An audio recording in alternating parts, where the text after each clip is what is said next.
Welcome back, everyone. We're doing a epic history video. That means it's about to be going down. Ultra, we did the first video of Ultra already. World War II's greatest secret, Battle of the Atlantic. Of course, this is about code breaking, but also using it as a tactic to actually execute on war plans. So let's go ahead and jump right in.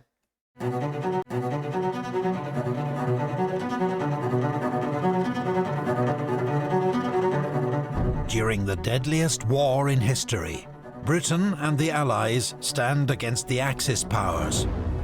Nazi Germany has unleashed a new kind of warfare, swift, dynamic, and merciless. Blitzkrieg. It's coordinated by radio communication, sent in sophisticated codes which the German High Command believed to be unbreakable. If you can make it, you can break it. Far from the front lines, in a quiet corner of England, a secret operation is underway. Thanks to brilliant minds, cutting-edge technology, and tireless persistence, the communications of the Axis powers are being revealed, generating intelligence that could win the war for the Allies. These secrets are protected by the highest security classification, Ultra. I wish I looked deeper when I was in the Churchill war rooms in London. I wish I looked deeper now. I mean, if I go back, I'm probably going to. On things around the code breaking side.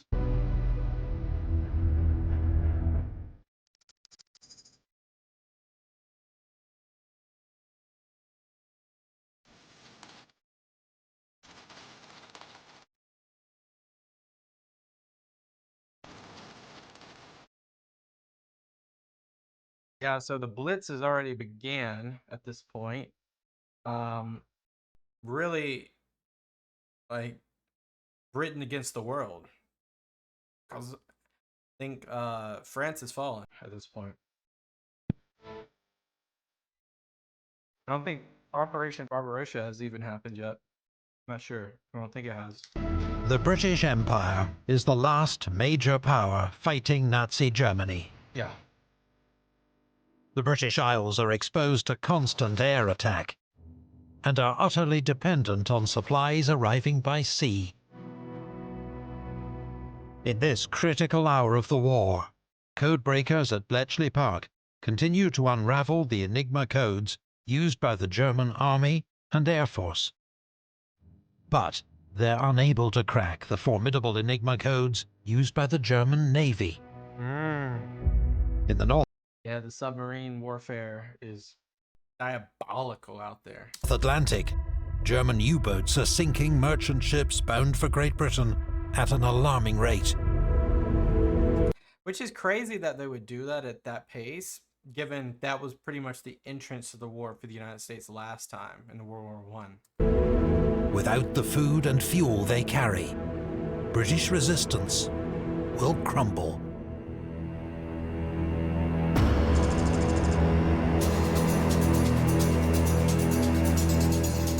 Through summer and autumn of 1940, the number of British merchant ships lost to U-boat attack mounts steadily. In October, convoy SC7 from Nova Scotia, Canada, bound for Liverpool, England, loses 20 of its 35 merchant ships. Dang! U-boat crews nickname this period Die glückliche Zeit, the happy time. That's crazy, the happy time. At the current rate, Britain's industrial output will soon come to a halt, and its people will begin to starve. For British codebreakers at Bletchley Park, the stakes have never been higher.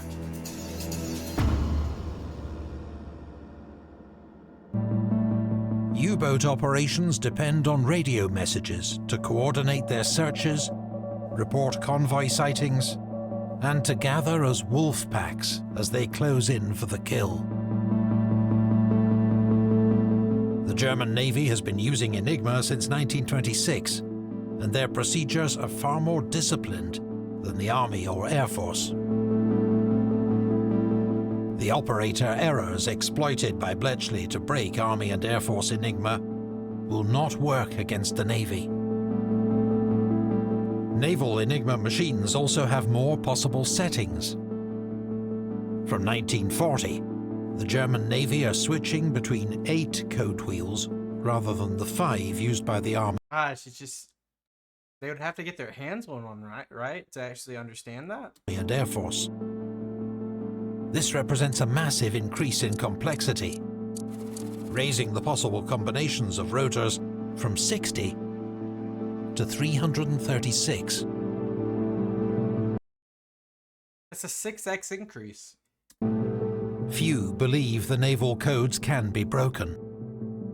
Even Alistair Denniston, head of GC&CS, thinks the task is impossible.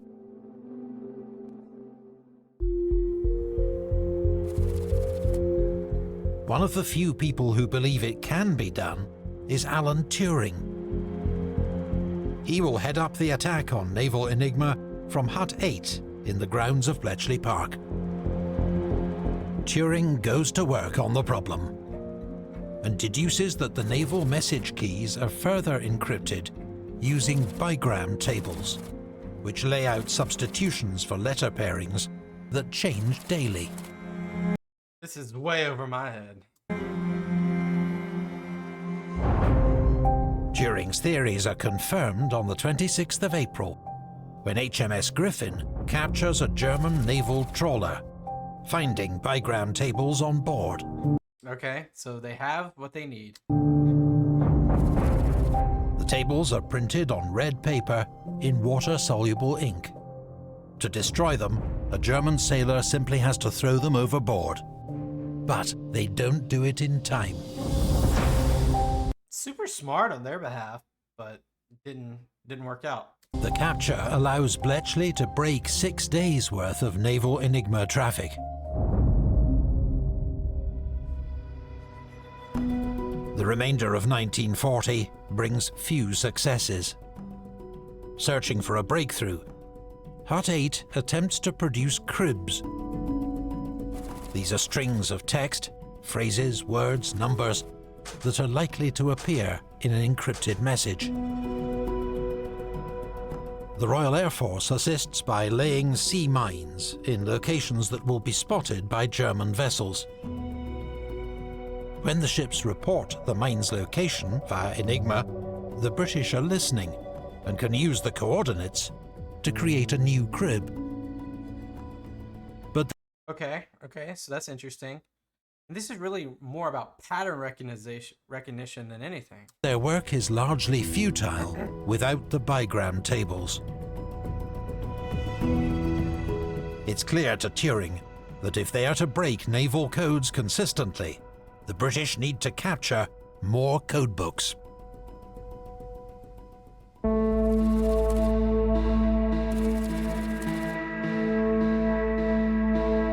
Hungary, Romania, and Slovakia join the Axis powers.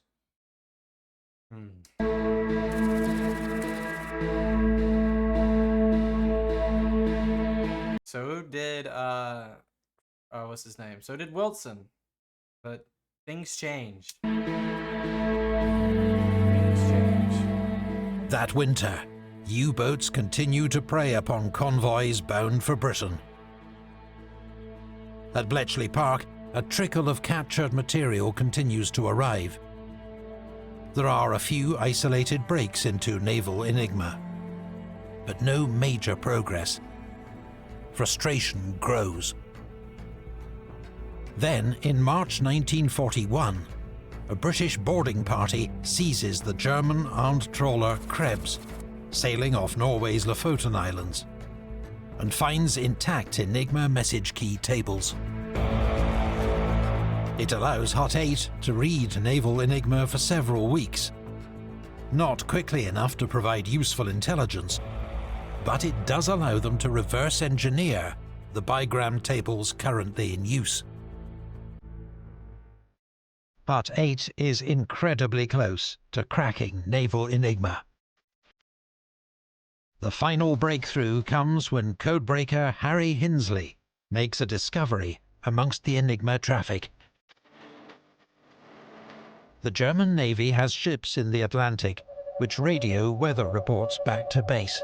Okay. They send short, simple messages using Enigma, which are then relayed throughout the U-boat fleet.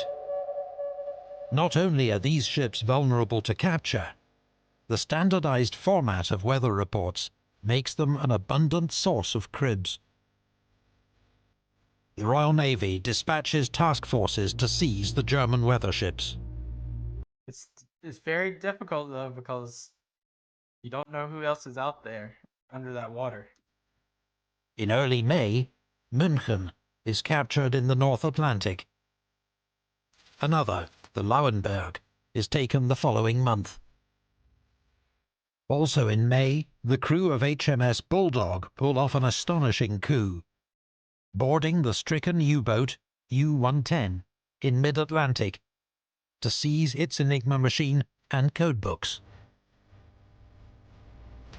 The material from the weather ships, U-boat captures, a growing library of cribs, and innovations in code-breaking techniques combine to create the breakthrough Part 8 needs.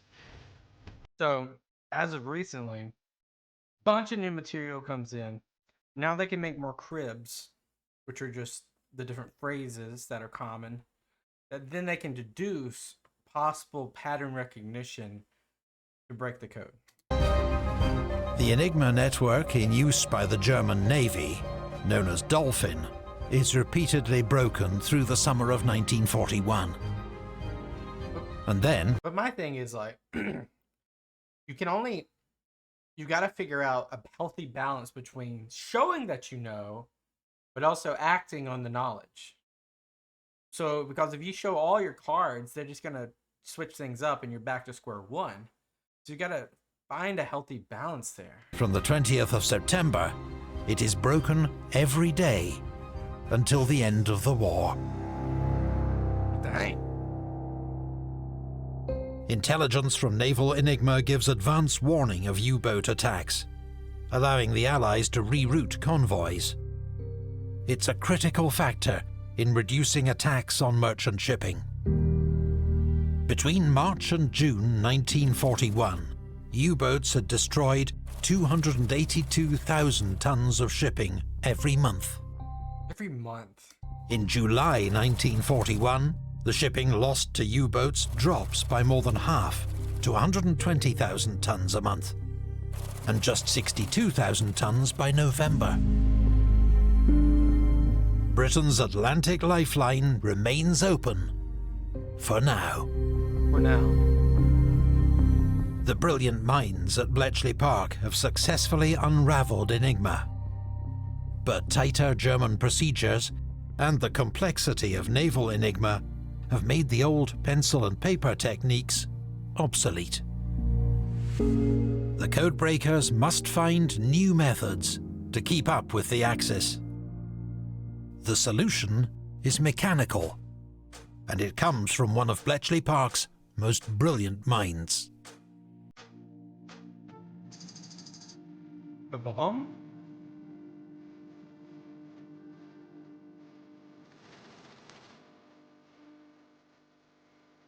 Guessing it's from Alan Turing.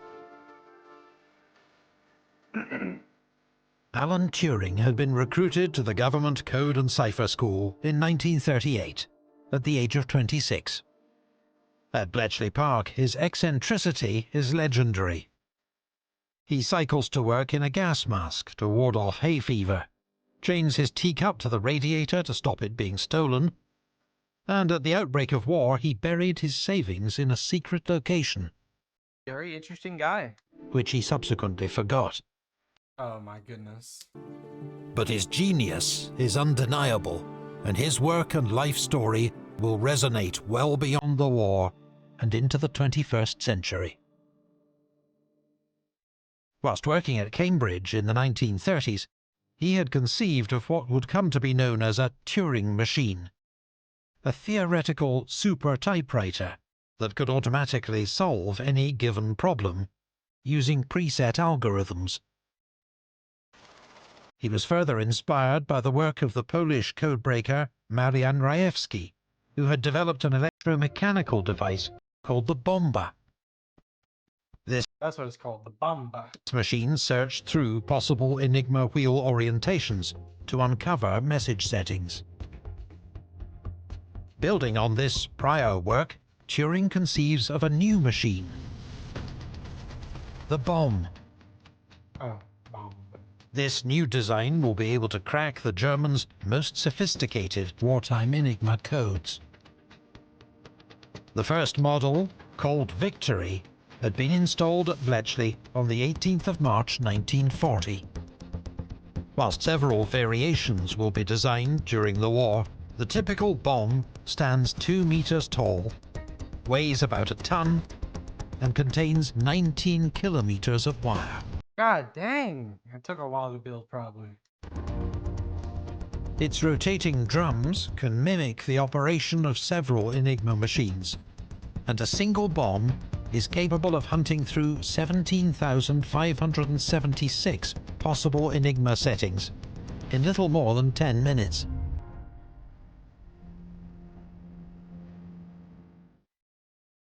They're solving a puzzle. Although Turing's design functions as intended, it provides too many possible solutions, known as stops. Each stop has to be checked until the correct solution is found. It takes too long, and time is critical. The longer it takes to break an Axis Enigma message, the less useful its contents are. The problem is solved by Gordon Welshman. He devises an add-on board that reduces the number of stops by taking advantage of the Enigma plug board's reciprocal nature. That is to say, if S is plugged into D, then D is plugged into S. Okay, that makes sense. So a two-way thing. This circuit, called the diagonal board, eliminates vast numbers of false positive results, and it can be easily retrofitted to Turing's design. Oh, nice. Designed and built in the middle of a war, the bomb is an astonishing achievement, and a major milestone on the road to modern computing. It allows Allied codebreakers to keep pace with the conflict, cracking Enigma codes at the volume required to uncover the enemy's plans, across land, sea, and air, on multiple fronts. By the end of 1941, Bletchley is equipped with 6 bombs. 6 more are added the following year, with more machines moved to outstations around England. Eventually, there will be around 200 bombs in the UK, decrypting Enigma codes. All started with one design. What a job that guy did. A team. The machines require a large workforce to operate them. From the 24th of March 1941, this workforce is provided by the Women's Royal Naval Service, known as the Wrens. Operating bombs is exhausting and repetitive. They're noisy and reek of machine oil, and their complex moving parts require constant maintenance. The Wrens must operate them with utter precision to ensure the results are accurate. Once the correct settings have been found, messages can be deciphered using the British equivalent of Enigma, the Typex machine, modified to mimic its German counterpart. Although the bombs save countless hours of manual work, each message is just a single piece in an ever-changing jigsaw puzzle, full of abbreviations, code names, and technical jargon. Yeah, and then of course, on top of all of this, there's a language barrier. The job of unraveling German communications still falls to the codebreakers, supported by a growing team of skilled translators and analysts.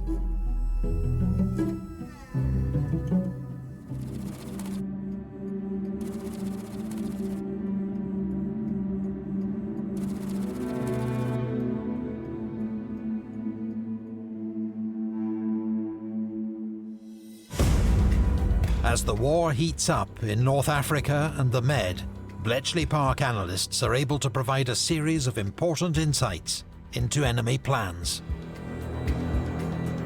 In March 1941, codebreaker Mavis Lever spots something odd amongst the Italian Navy radio traffic. A string of encrypted text that contains not a single letter L. Why do you think that is? Since an Enigma machine cannot encode a letter as itself, she deduces that an Italian Enigma operator has sent a test signal using just the letter L. Oh. This message allows Lever to uncover the wiring of the machine's rotors. That's a crazy hypothesis. Further messages deciphered by Lever uncover Italian plans to attack British ships off the Greek coast. This intel leads to the Royal Navy's first major victory in the Mediterranean, when they ambush Italian ships at the Battle of Cape Matapan, sinking 3 heavy cruisers and 2 destroyers. 2 months later, Bletchley Park decrypts assist in locating the battleship Bismarck, pride of the German Navy, in the North Atlantic. The Royal Navy is able to close in and sink the Bismarck. That's a huge accomplishment too. On the 27th of May. The codebreakers have given British military planners unprecedented insight into their enemy's communications and intentions. It is the greatest coup in the history of signals intelligence. For the first time, British military intelligence gives it the designation Ultra.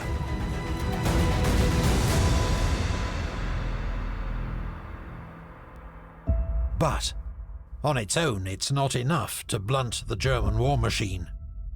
Britain needs allies. 1941.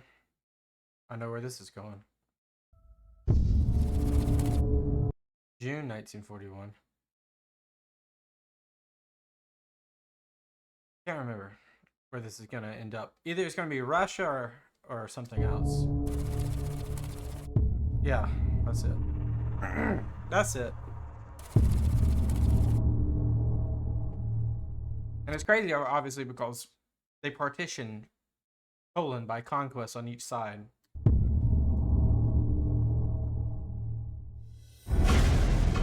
British ultra-intelligence is among several sources that warn Stalin of an impending German invasion in the summer of 1941. To no avail. German forces advanced deep into the Soviet Union. In their wake, SS units engage in the systematic murder of thousands of civilians, particularly Jews. Bletchley picks up their messages. To publicly raise these killings risks letting the Germans know their codes have been broken. But British Prime Minister Winston Churchill decides to speak out, revealing the scale of Nazi war crimes to the world.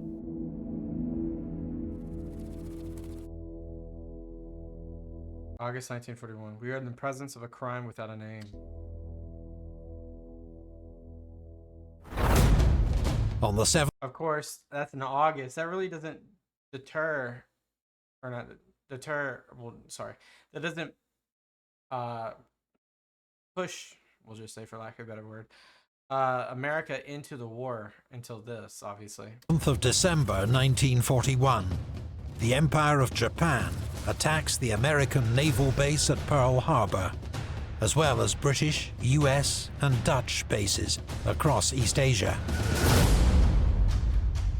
Britain and the US are now at war with Japan. Dumbest decision Japan's probably ever made. 4 days later, Hitler declares war on the USA. Because of the Japanese-German pact. The war has taken on a new global dimension. Then, suddenly, Bletchley Park loses the ability to decipher U-boat communications in the Atlantic. a new type of Enigma machine has surfaced, plunging Bletchley Park into the dark. With American troops and supplies poised to pour across the Atlantic into Europe, the U-boats are once more able to strike without warning.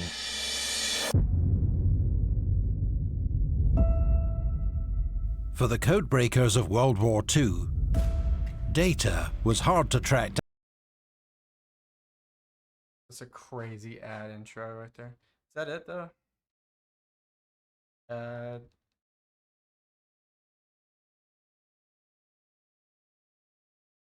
Yeah, pretty much. A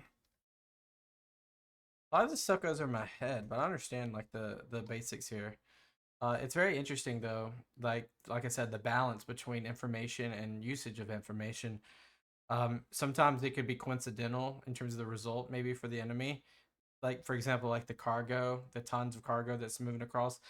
You really don't know what you don't know, but like in terms of like an attack that blunders, you're kind of curious why it did.